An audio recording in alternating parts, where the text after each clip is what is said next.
This podcast contains adult content suitable for mature audiences only. Listener discretion is advised. But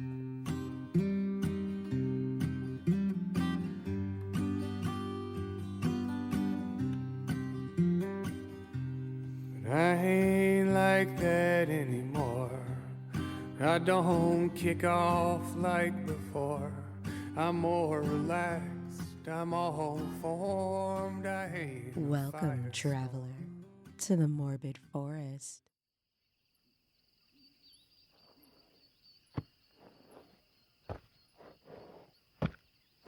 Hello there, my two. Travelers. Is this your friend? Well, aren't you just...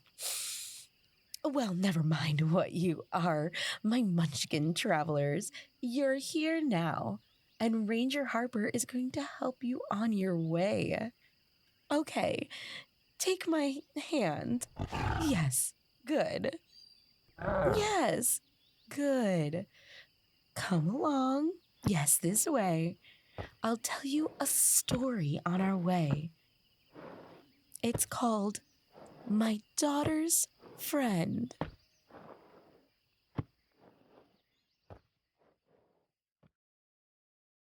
I had a disturbing conversation with my 7-year-old daughter. Dad, I saw a zombie. The tea kettle whistled as my daughter's exuberant voice pinged off the kitchen tiles as she ran through the back door. Her ponytail leapt up and down as she bounced from foot to foot as I poured the boiling water from the kettle into my mug. Zombie, huh? Yeah, I did. Its face was all pale and mushy. It was super gross, Dad. I sat the kettle on the counter trivet before picking up the milk pitcher and sighing inwardly. I really needed to stop letting her watch the more intense stuff on TV. To her credit, Rosie never complained about nightmares. Just last week, she snuck downstairs after bedtime and caught me watching The Walking Dead.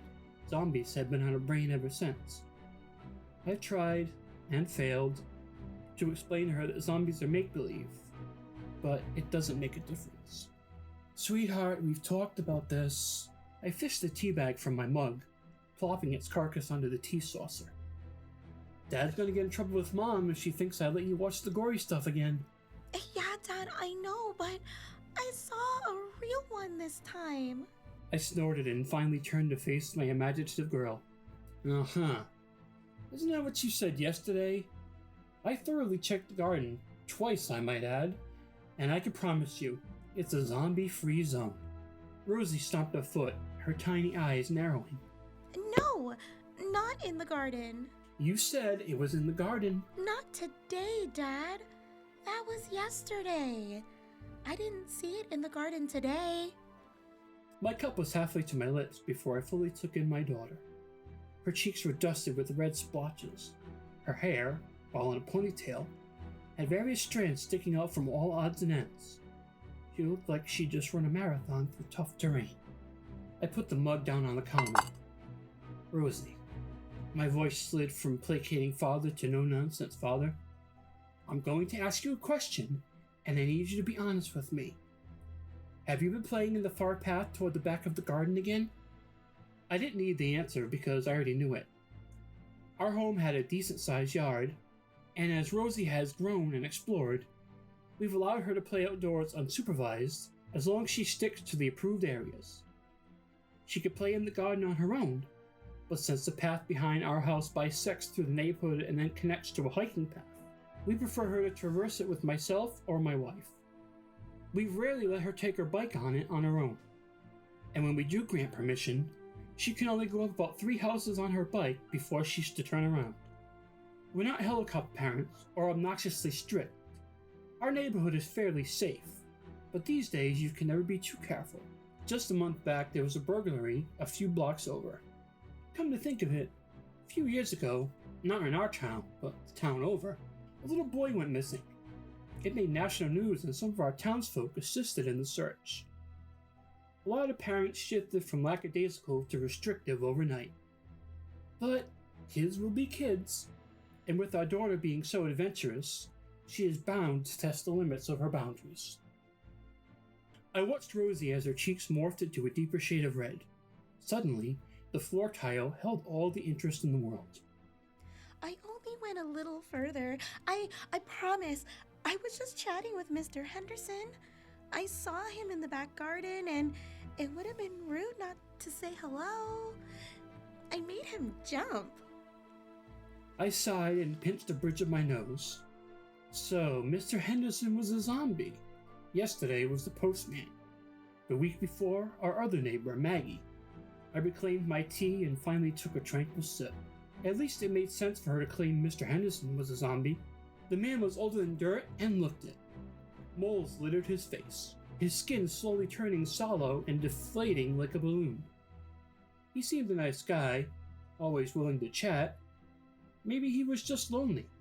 I couldn't have Rosie going around calling him a zombie. Listen, sweetheart, I know you only went to Mr. Henderson's house, but you can't go against the rules we set up. But I came right back. Rosie interrupted. She was staring up at me, blue eyes pleading. I promise. And even said no when Mr. Henderson offered me ice cream because you said I shouldn't take things from strangers. I paused for a moment before asking, he offered you ice cream? Yeah, but I said no. Mr. Henderson really wanted me to come in for some, but I told him I had to get home. I came straight home to tell you about the zombie and... Rosie was going a mile a minute, an untapped motor of energy, and I'd begun to tune out everything except the one critical statement she made. Mr. Henderson really wanted me to come in. I took another sip of tea, frowning. I knew all our neighbors.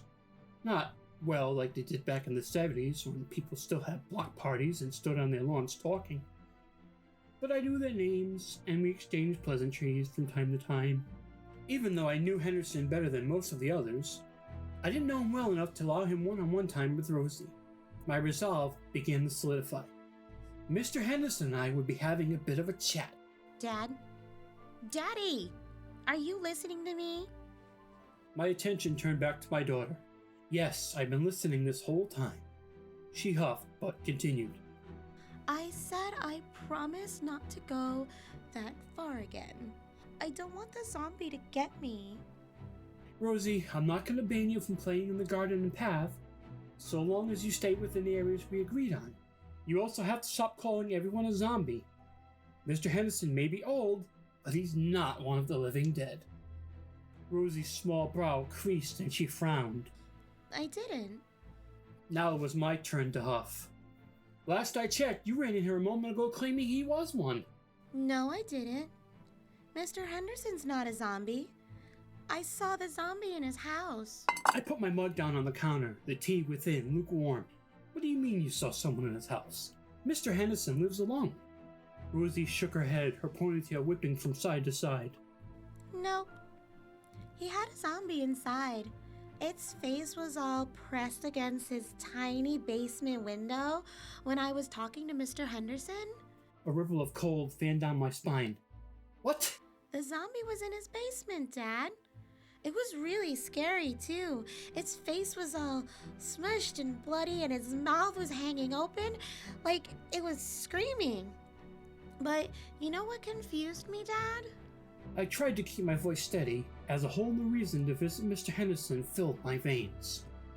I didn't know zombies could be kids. I thought only adults can be zombies. But guess I was wrong. Because the one in the basement was a little zombie boy.